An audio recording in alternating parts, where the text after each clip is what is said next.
हा, मी फक्त एवढंच सांगतो की आमच्या सगळ्यांच्याच बाबतीत की भाऊंनी विश्वास ठेवला आमच्यावर. एवढा विश्वास ठेवला की त्यांच्या विश्वासामुळेच आम्ही आज हे काय सगळं करू शकलोय की असं मी म्हणेल.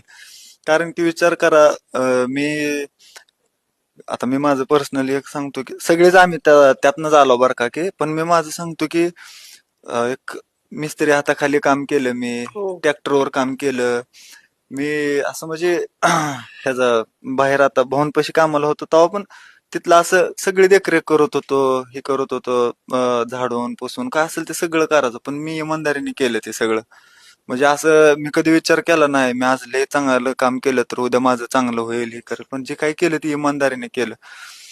ते भाऊंचं मोठेपण आहे की त्याने त्याचं फळ तुला मिळालं. फळ मिळालं, पण ते भाऊंचं मोठेपण आहे की मी म्हणेल की असं सगळीच त्या नजरेनं बघत नाही तो कोणाकडे असं, हम्म, हम्म, हम्म. जे भाऊंनी बघितलं माझ्याकडे त्या त्या त्या नजरेनं. मला स्वप्नात पण वाटलं नव्हतं की बाबा मला घेऊन भाऊ पिक्चर करते का, भाऊ पिक्चर लिहितेल, मला त्यात लीड म्हणून घेतेल, माझं सगळं आयुष्य बदलवताल, कधीच नव्हतं वाटलं मला.